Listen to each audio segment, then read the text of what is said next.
ร่วมด้วยช่วยกันเอาใจใส่เพื่อเชียงใหม่สดใสไร้มลพิษกับรายการเชียงใหม่ฟ้าใสทุกวันอาทิตย์เวลา 15 นาฬิกาถึง 16 นาฬิกาทางคลื่น FM 93.25 เมกะเฮิรตซ์ FM 98 เมกะเฮิรตซ์และ AM 639 กิโลเฮิรตซ์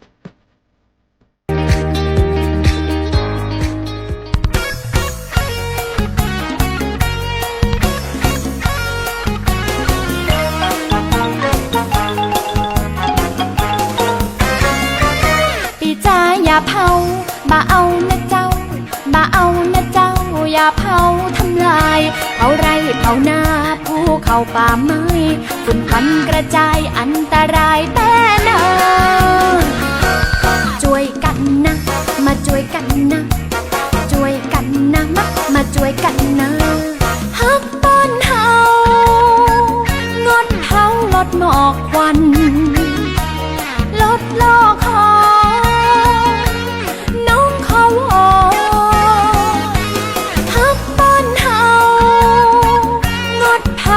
หมอกควัน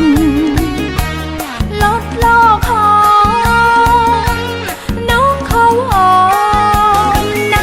เฮามาช่วยกันพี่เบิ้มอบต.พี่ปอพี่ดำพี่สีพี่น้ำเฮามาช่วยกันน้าปานยายปอน้าชูลุงกำนันช่วยลดหมอกควันร่วมมือกันนะเจ้าร่วมมือกันนะเจ้า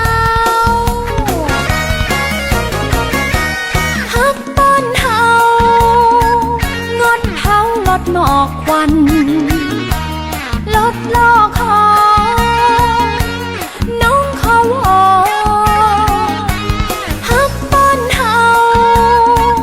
งดเผาลดหมอกควันลดโลกของน้องเขาอ่อนนะเฮามาช่วยกัน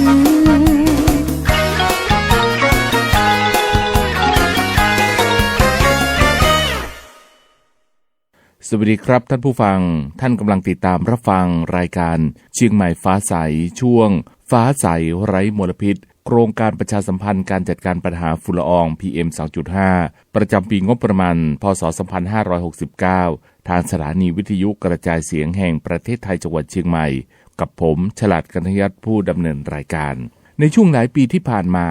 ปัญหาไฟป่าหมอกควันและฝุ่นละอองขนาดเล็กหรือ PM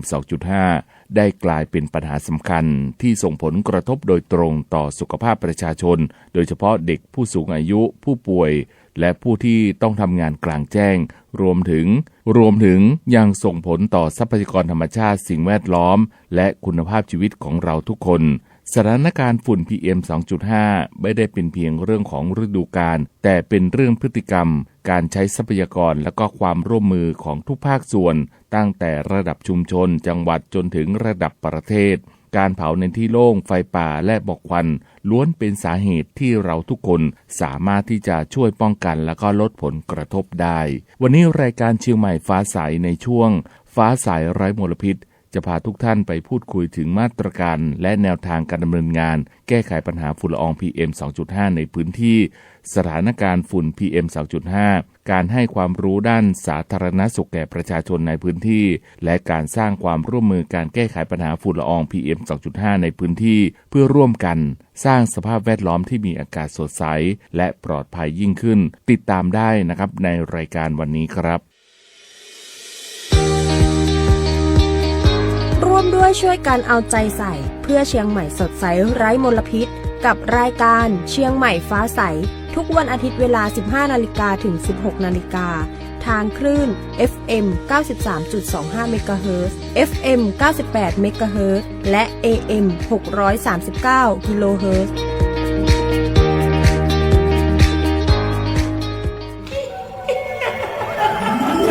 กระจกวิเศษจงบอกข้าเถิดใครงามเลิศในปัทภีก็พระนางน่ะสิราชินีผู้เลอโฉมดูสิตั้งแต่ท่านพาชาวประชางดเผาป่าและขยะในครัวเรือนชาวไร่ชาวนาก็งดเผาตอสั่งข้าวฟางข้าวหันไปไถกลบทำปุ๋ยหมักแปรรูปเป็นอาหารสัตว์หรือเอาไปอัดเป็นก้อนแทน อากาศก็ดีไม่มีฝุ่น PM 2.5 คอยกวนใจ หน้าตาท่านก็สดใสผิวพรรณผุดผ่องเป็นที่สุดพะยะค่ะ ต้องแบบนี้สิ เจ้าพูดถูกใจข้ายิ่งนัก เพราะทุกการเผานั่นคือการสะสมฝุ่น แต่ถ้าทุกคนร่วมใจกันหยุดเผา เราก็จะมีแต่อากาศบริสุทธิ์ไว้หายใจ ห่างไกลมะเร็งปอด สุขภาพก็ดี มันคือที่สุดแล้ว ราชินีจงเป็นอมตะ ราชินีจงเป็นอมตะ ข้าขอบูชาท่านพะยะค่ะ ไปเอาธูปมา แต่ไม่ต้องจุดแล้วนะ เดี๋ยวนี้ข้าเปลี่ยนมาใช้ธูปไฟฟ้าแล้ว มันจึ้งมาก ไม่มีฝุ่นเลย คุณภาพอากาศดีด้วยการร่วมมือของทุกภาคส่วน ปรารถนาดีจากสำนักงานประชาสัมพันธ์ที่ 3 กรมประชาสัมพันธ์ กลับเข้าสู่รายการเชียงใหม่ฟ้าใสช่วงฟ้าใสไร้มลพิษนะครับในช่วงนี้ทางรายการนะครับก็มีเรื่องราวข่าวสารนะครับในส่วนของการดำเนินการป้องกันแล้วก็เรื่องของการแก้ไขปัญหาเรื่องหมอกควันไฟป่าและก็ PM 2.5 ที่เกิดขึ้นซึ่งปัญหาไฟป่าหมอกควันและฝุ่นละอองขนาดเล็กหรือ PM 2.5 ยังคงเป็นภัยคุกคามสำคัญต่อสุขภาพประชาชนและสิ่งแวดล้อมในพื้นที่ภาคเหนือส่งผลกระทบต่อคุณภาพชีวิตและเศรษฐกิจในวงกว้างกองทัพภาคที่ 3 จึงได้มีการเดินหน้าเตรียมความพร้อมในการบูรณาการทุกภาคส่วนเพื่อที่จะรับมือสถานการณ์ดังกล่าวอย่างเป็นระบบในปี 2569 ซึ่งทางแม่ทัพภาคที่ 3 ก็ได้มีการมอบนโยบายเตรียมรับมือสถานการณ์ไฟป่าหมอกควันและฝุ่นละอองขนาดเล็กหรือ PM 2.5 ในปี 2569 ในพื้นที่ 17 จังหวัดภาคเหนือแล้วก็ตรวจสอบความพร้อมกำลังพลยุทโธปกรณ์และอากาศยานเพื่อสนับสนุนการปฏิบัติการในพื้นที่อย่างมีประสิทธิภาพลดผลกระทบต่อสุขภาพพี่น้องประชาชนนะครับที่กองพลทหารราบที่ 7 อำเภอแม่ริมจังหวัดเชียงใหม่พลโทวราเทพบุญยะแม่ทัพภาคที่ 3 เป็นประธานการประชุมมอบนโยบายเตรียมความพร้อมรับมือสถานการณ์ไฟป่าหมอกควันและฝุ่นละอองขนาดเล็กหรือ PM 2.5 ในพื้นที่ 17 จังหวัดภาคเหนือ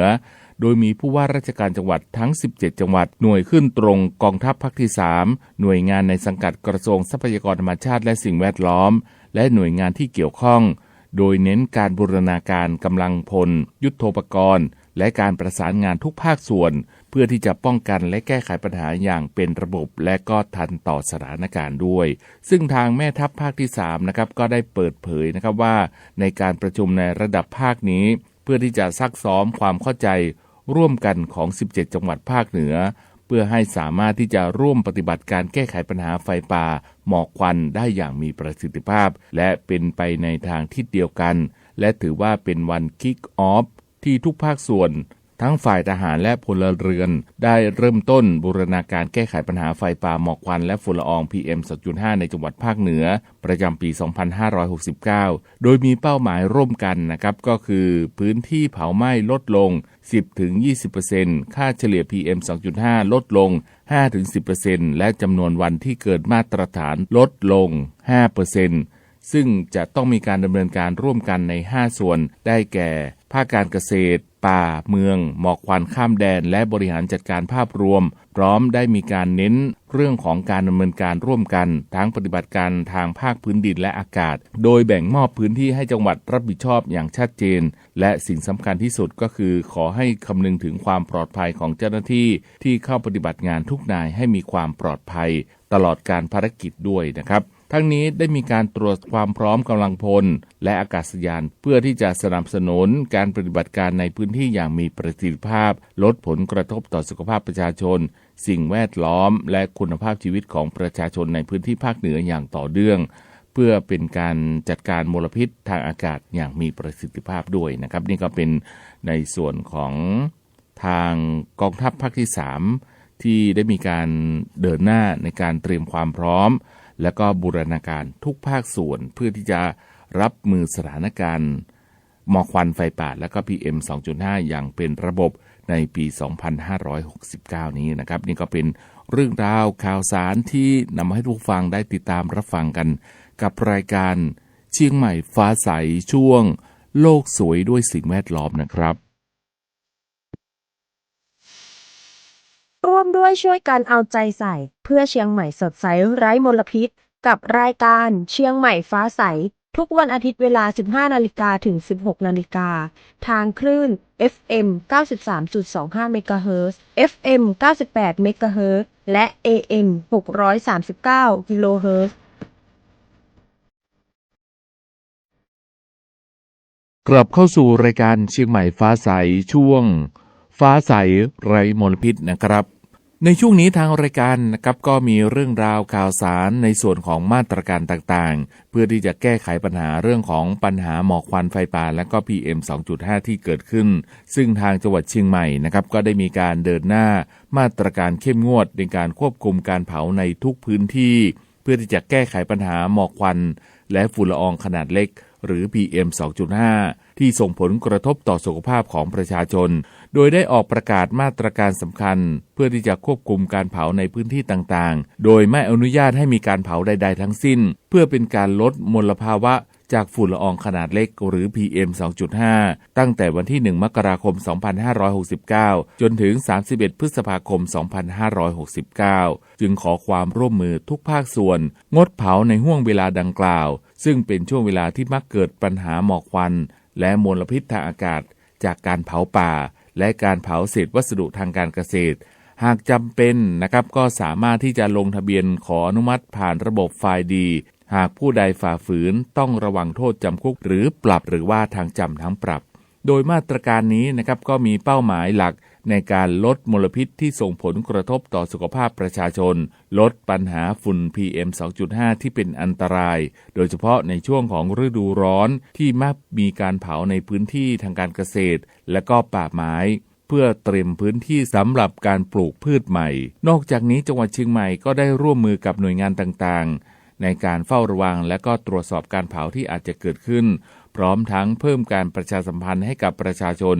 ได้เข้าถึงความสำคัญของการลดการเผาในพื้นที่และหันมาใช้วิธีการที่เป็นมิตรกับสิ่งแวดล้อมเช่นการไถกลบตอซังการทำปุ๋ยหมักจากเศษวัสดุทางการเกษตรเพื่อที่จะร่วมกันสร้างคุณภาพอากาศที่ดีขึ้นทั้งนี้จังหวัดเชียงใหม่ยังคงให้ความสำคัญกับการส่งเสริมการใช้เทคโนโลยีในการจัดการขยะและก็เศษวัสดุทางการเกษตรเพื่อลดการเผาในอนาคตและก็สร้างสภาพแวดล้อมที่ดีขึ้นในระยะยาวหากพบเห็นการเผาในพื้นที่ห้ามเผาหรือพบผู้กระทำความผิดก็สามารถแจ้งข้อมูลได้ที่ 053-112-808 หรือ 191 ตลอด 24 ชั่วโมงนะครับในส่วนของภาครัฐนะครับก็ได้มีการยกระดับการบังคับใช้กฎหมายด้านการเผาและก็คุ้มครองสิ่งแวดล้อมอย่างเข้มงวดและก็เด็ดขาดครอบคลุมทั้งกฎหมายป่าไม้กฎหมายด้านสิ่งแวดล้อมและสาธารณสุขรวมถึงประมวลกฎหมายอาญาเพื่อที่จะป้องกันและก็ปราบปรามการเผาในทุกพื้นที่ซึ่งเป็นสาเหตุสำคัญของปัญหาหมอกควันและฝุ่นละออง PM 2.5 ควบคู่กับการออกมาตรการพิเศษภาคเกษตรที่ได้มีการกำหนดบทลงโทษทางปกครองเพิ่มเติมส่งผลกระทบต่อสิทธิในการเข้าร่วมโครงการสนับสนุนจากภาครัฐสำหรับเกษตรกรที่มีประวัติการเผามุ่งหวังให้เกิดการปรับเปลี่ยนพฤติกรรมลดการเผาอย่างเป็นรูปธรรมแล้วก็สร้างการจัดการทรัพยากรธรรมชาติและสิ่งแวดล้อมอย่างยั่งยืนในระยะยาวซึ่งบทบัญญัติและก็บทลงโทษการบังคับใช้กฎหมายอย่างจริงจังและก็เด็ดขาดนะครับก็คือกลุ่มกฎหมายป่าไม้ก็จะมีพรบป่าไม้ป่าสงวนอุทยานและก็สัตว์ป่าซึ่งการกระทำผิดนะครับก็คือการบุกรุกแผ่วถางหรือเผาป่าโทษสูงสุดจำคุก 4-20 ปีและปรับ 400,000 ถึง 2 ล้านบาทกรณีเผาป่าในเขตอุทยานแห่งชาติหรือเขตรักษาพันธุ์สัตว์ป่ากลุ่มกฎหมายสิ่งแวดล้อมและสาธารณสุขการกระทำความผิดก็คือก่อเหตุรำคาญเผาขยะใบไม้ใช้รถควันดำเกินมาตรฐานก็มีโทษสูงสุดจำคุกไม่เกิน3 เดือนหรือปรับไม่เกิน 25,000 บาทพรบสาธารณสุขและปรับไม่เกิน 5,000 บาทพรบสิ่งแวดล้อมประมวลกฎหมายอาญานะครับถ้ามีการกระทำความผิดกระทำให้เกิดเพลิงไหม้จนน่าจะเป็นอันตรายต่อบุคคลอื่นหรือทรัพย์สินโทษจำคุกไม่เกิน7 ปีและปรับไม่เกิน 140,000 บาทมาตรการพิเศษนะครับในส่วนของทางภาครัฐบทลงโทษที่กระทบสิทธิ์โดยตรงตามประกาศของกระทรวงเกษตรและสหกรณ์ฉบับที่ 2 พ.ศ. 2568ก็ได้มีการกำหนดมาตรการทางปกครองเพิ่มเติม เพื่อที่จะป้องกันการเผาในพื้นที่ทางการเกษตรอย่างเด็ดขาดคุณสมบัติเกษตรกรรายใดที่มีประวัติการเผาในพื้นที่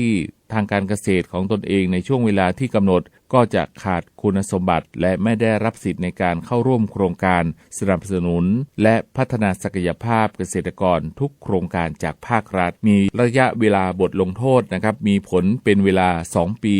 นับตั้งแต่วันที่1เมษายน2569ถึง31มีนาคม2571มาตรการนี้นะครับก็ใช้บังคับรวมถึงพื้นที่เกษตรกรรมในที่ดินของรัฐหรือคทช.ด้วยนะครับนี่ก็เป็นมาตรการต่างๆเรื่องของการห้ามเผาไม่ว่าจะเป็นการเผาในทุกพื้นที่ของทางจังหวัดเชียงใหม่การเผาในพื้นที่ป่าไม้ป่าสงวนอุทยานสัตว์ป่าการกระทำความผิดนะครับการเผาขยะใบไม้ใช้รถควันดำเกินมาตรฐานนะครับแล้วก็การกระทำให้เกิดเพลิงไหม้จนน่าจะเป็นอันตรายต่อบุคคลอื่นหรือว่าทรัพย์สินก็จะมีโทษปรับด้วยนะครับนี่ก็เป็นเรื่องราวข่าวสารที่นำมาให้ผู้ฟังได้ติดตามรับฟังกันนะครับกับรายการเชียงใหม่ฟ้าใสช่วงฟ้าใสไร้มลพิษนะครับจังหวัดเชียงใหม่ขอความร่วมมือทุกภาคส่วนงดการเผาเพื่อลดปัญหาหมอกควันและมลพิษทางอากาศจากการเผาป่าและการเผาเศษวัสดุทางการเกษตรตามประกาศมาตรการสำคัญเพื่อควบคุมการเผาในพื้นที่ต่างๆโดยไม่อนุญาตให้มีการเผาใดๆทั้งสิ้นเพื่อเป็นการลดมลภาวะจากฝุ่นละอองขนาดเล็กหรือ PM 2.5 ตั้งแต่วันที่1มกราคมถึง31พฤษภาคม2569หากจำเป็นสามารถลงทะเบียนขออนุมัติผ่านระบบไฟล์ดีและเบิร์นเช็คได้ฝ่าฝืนต้องระวังโทษจำคุกและปรับหรือทั้งจำทั้งปรับจังหวัดเชียงใหม่ส่งเสริมการใช้เทคโนโลยีในการจัดการขยะและเศษวัสดุทางการเกษตรเพื่อลดการเผาในอนาคตและสร้างสภาพแวดล้อมที่ดีขึ้นในระยะยาวหากพบเห็นการเผาในพื้นที่ห้ามเผาหรือพบผู้กระทำความผิดสามารถแจ้งข้อมูลได้ที่053-112-808หรือ191ตลอด24ชั่วโมงกลับเข้าสู่รายการเชียงใหม่ฟ้าใสช่วงฟ้าใสไร้มลพิษนะครับช่วงนี้ทางรายการนะครับก็มีเรื่องราวข่าวสารในส่วนของการดูแลสุขภาพในช่วงที่เกิดปัญหาฝุ่น PM 2.5 ที่เกิดขึ้นซึ่งการดูแลสุขภาพท่ามกลางปัญหาฝุ่น PM 2.5 ก็เป็นสิ่งที่ทุกคนให้ความสำคัญเพราะว่ามลพิษทางอากาศในระดับสูงสามารถที่จะส่งผลกระทบต่อระบบทางเดินหายใจและก็อวัยวะสำคัญอื่นๆได้อย่างรวดเร็วซึ่งการติดตามค่าฝุ่นก่อนออกจากบ้านจึงเป็นมาตรฐานพื้นฐานที่จะช่วยลดเรื่องของความเสี่ยงต่อสุขภาพได้โดยพี่น้องประชาชนนะครับก็สามารถที่จะตรวจสอบสถานการณ์ผ่านแอปพลิเคชัน Air4 Thai เว็บไซต์ของกรมควบคุมมลพิษหรือข้อมูลคุณภาพอากาศจากดาวเทียมผ่านแอปพลิเคชันเช็คฝุ่นเพื่อประเมินระดับความปลอดภัยและก็ปรับเปลี่ยนพฤติกรรมให้เหมาะสมด้วยซึ่งประเทศไทยนะครับก็แบ่งดัชนีคุณภาพอากาศออกเป็น5ระดับใช้สีเป็นสัญลักษณ์ตั้งแต่0จนถึงมากกว่า200ซึ่งค่า AQI มากกว่า100ก็ถือว่าเริ่มเกินมาตรฐานแล้วก็อาจส่งผลกระทบต่อสุขภาพได้ซึ่งแนวทางการดูแลตนเองในแต่ละระดับมีดังนี้นะครับ AQI 0ถึง25จะใช้สีฟ้าเป็นสัญลักษณ์คุณภาพอากาศดีมากค่า PM 2.5 อยู่ที่0ถึง15ไมโครกรัมต่อลูกบาศก์เมตรประชาชนทุกคนสามารถทำกิจกรรมต่างๆได้ตามปกติ AQI 26ถึง50ใช้สีเขียวเป็นสัญลักษณ์คุณภาพอากาศดีค่า PM 2.5 อยู่ที่15ถึง25ไมโครกรัมต่อลูกบาศก์เมตรประชาชนทั่วไปทำกิจกรรมกลางแจ้งได้ตามปกติกลุ่มเสี่ยงควรสังเกตอาการผิดปกติเช่นไอหายใจลำบากแน่นหน้าอกวิงเวียนศีรษะหากมีอาการก็ให้หยุดกิจกรรมทันที AQI 51ถึง100ใช้สีเหลืองเป็นสัญลักษณ์คุณภาพอากาศปานกลาง PM 2.5 อยู่ที่ 25.1 ถึง 37.5 ไมโครกรัมต่อลูกบาศก์เมตรประชาชนทั่วไปควรลดระยะเวลาการทำกิจกรรมหรือการออกกำลังกายกลางแจ้งกลุ่มเสี่ยงนะครับก็ควรที่จะสวมหน้ากากป้องกัน PM 2.5 ทุกครั้งที่ออกนอกอาคารและลดกิจกรรมกลางแจ้งที่ใช้แรงมาก หากมีอาการผิดปกติก็ให้รีบไปพบแพทย์นะครับ AQI 101จนถึง200ใช้สีส้มเป็นสัญลักษณ์คุณภาพอากาศเริ่มมีผลกระทบต่อสุขภาพ PM 2.5 อยู่ที่ 37.6 ถึง 75 ไมโครกรัมต่อลูกบาศก์เมตรประชาชนทั่วไปสวมหน้ากากป้องกัน PM 2.5 ทุกครั้งที่ออกนอกอาคารลดหรือว่าหลีกเลี่ยงกิจกรรมกลางแจ้งโดยเฉพาะกิจกรรมที่ใช้แรงมากสังเกตอาการไอระคายเคืองตาหายใจลำบากกลุ่มเสี่ยงนะครับก็ควรที่จะหลีกเลี่ยงกิจกรรมกลางแจ้งอย่างเด็ดขาดปฏิบัติตามคำแนะนำของแพทย์หากมีอาการผิดปกติก็ให้รีบไปพบแพทย์ทันที AQI 201ขึ้นไปนะครับจะใช้สีแดงเป็นสัญลักษณ์คุณภาพอากาศมีผลกระทบต่อสุขภาพค่า PM 2.5 อยู่ที่ 75.1 ไมโครกรัมต่อลูกบาศก์เมตรขึ้นไปประชาชนทุกคนงดกิจกรรมกลางแจ้งหากจำเป็นต้องออกนอกอาคารต้องสวมหน้ากาก N95 หรือว่าเทียบเท่ารีบพบแพทย์หากมีอาการผิดปกติผู้ป่วยโรคประจำตัวแล้วก็กลุ่มเสี่ยงควรอยู่ในพื้นที่ปลอดภัยหรือห้องปลอดฝุ่นเตรียมยาและอุปกรณ์ที่จำเป็นให้พร้อมปฏิบัติตามคำแนะนำของแพทย์อย่างเคร่งครัดด้วยนะครับนี่ก็เป็นการดูแลสุขภาพนะครับท่ามกลางปัญหาฝุ่น PM 2.5 นะครับก็ต้องมีการติดตามค่าฝุ่นเพื่อที่จะป้องกันเรื่องของฝุ่นควันและก็ PM 2.5 ที่เกิดขึ้นนะครับนี่ก็เป็นเรื่องราวข่าวสารที่นำมาให้ผู้ฟังได้ติดตามรับฟังกันกับรายการเชียงใหม่ฟ้าใสช่วงฟ้าใสไร้มลพิษนะครับจังหวัดเชียงใหม่ขอความร่วมมือทุกภาคส่วนงดการเผาเพื่อลดปัญหาหมอกควันและมลพิษทางอากาศจากการเผาป่าและการเผาเศษวัสดุทางการเกษตรตามประกาศมาตรการสำคัญเพื่อควบคุมการเผาในพื้นที่ต่างๆโดยบ่อนุญาตเพื่อมีการเผาใดๆทั้งสิ้นเพื่อเป็นการลดมลภาวะจากฝุ่นละอองขนาดเล็ก PM 2.5 ตั้งแต่ 1 มกราคมถึง 31 พฤษภาคม 2569 หากจำเป็น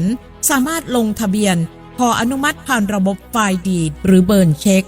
ฝ่าฝืนต้องระวังโทษจำคุกและปรับหรือทั้งจำทั้งปรับจังหวัดเชียงใหม่ส่งเสริมการใช้เทคโนโลยีในการจัดการขยะและเศษวัสดุทางการเกษตรเพื่อลดการเผาในอนาคตและสร้างสภาพแวดล้อมที่ดีขึ้นในระยะยาวหากพบเห็นการเผา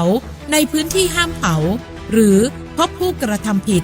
สามารถแจ้งข้อมูลได้ที่053-112-808หรือ191ตลอด24ชั่วโมง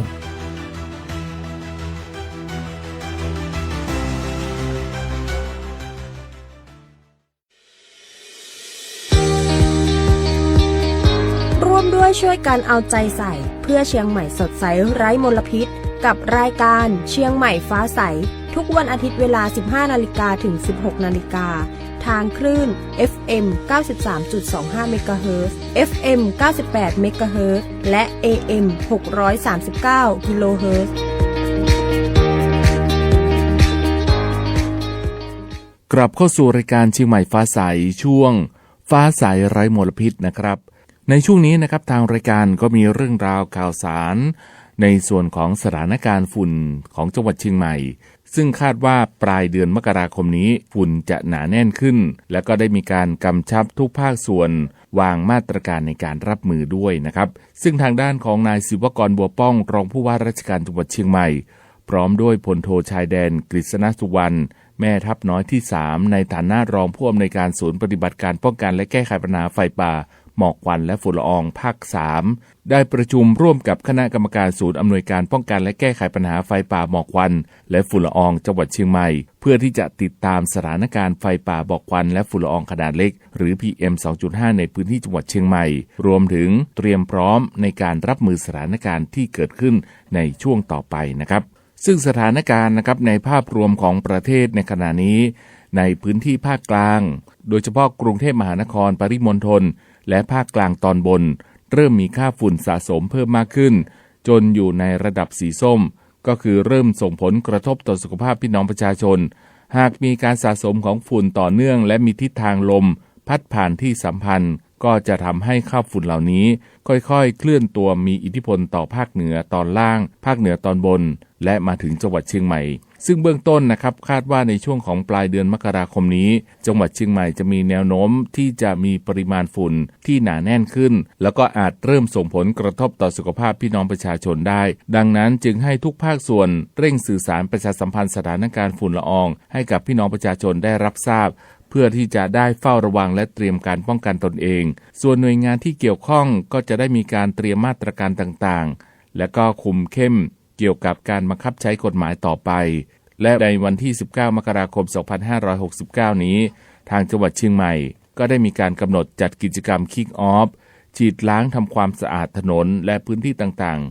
ทั่วทั้งจังหวัดเชียงใหม่เพื่อที่จะลดปริมาณฝุ่นในอากาศโดยเฉพาะบริเวณสถานที่ราชการนอกจากนี้นะครับจังหวัดเชียงใหม่ก็ยังมีการจัดกิจกรรมที่ศูนย์ราชการจังหวัดเชียงใหม่โดยมีผู้ว่าราชการจังหวัดเชียงใหม่เป็นประธานเพื่อเป็นตัวอย่างและเป็นการเชิญชวนให้กับประชาชนได้ร่วมกันดูแลความสะอาดบริเวณโดยรอบบ้านเรือนของตนเองเพื่อลดการเกิดฝุ่นที่เกิดขึ้น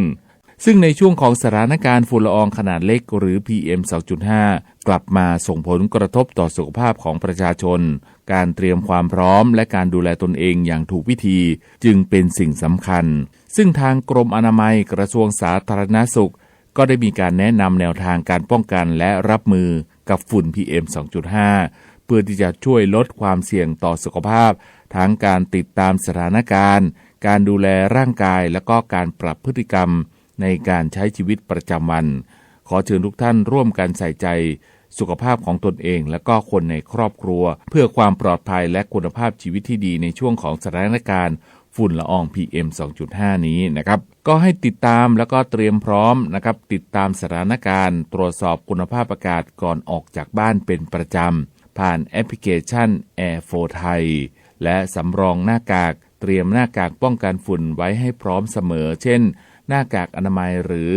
หน้ากาก N95 สำหรับวันที่มีฝุ่นสูงการดูแลสุขภาพให้แข็งแรงจากภายในพักผ่อนและก็น้ำการดูแลสุขภาพให้แข็งแรงพักผ่อนให้เพียงพอและก็ดื่มน้ำสะอาดให้มากๆอาหารต้านอนุมูลอิสระกินอาหารให้ครบ5หมู่เน้นผักผลไม้ที่มีสารต้านอนุมูลอิสระสูงเพื่อช่วยเสริมภูมิคุ้มกันนะครับจัดสภาพแวดล้อมในบ้านทำความสะอาดจุดที่สะสมฝุ่นภายในบ้านเช่นล้างแอร์ล้างพัดลมอุดรอยรั่วซ่อมแซมแล้วก็ปิดช่องโหว่หรือว่ารูตามขอบประตูหน้าต่างเพื่อป้องกันฝุ่น PM 2.5 เล็ดลอดเข้ามาปรับพฤติกรรมเมื่อมีฝุ่นสูงเลี่ยงกิจกรรมกลางแจ้งในวันที่มีฝุ่น PM 2.5 เกินค่ามาตรฐานก็ให้เลี่ยงการทำกิจกรรมกลางแจ้งและเปลี่ยนมาออกกำลังกายภายในอาคารแทนการดูแลพิเศษและก็สังเกตอาการผู้ที่มีโรคประจำตัวนะครับก็เตรียมยาและอุปกรณ์ที่จำเป็น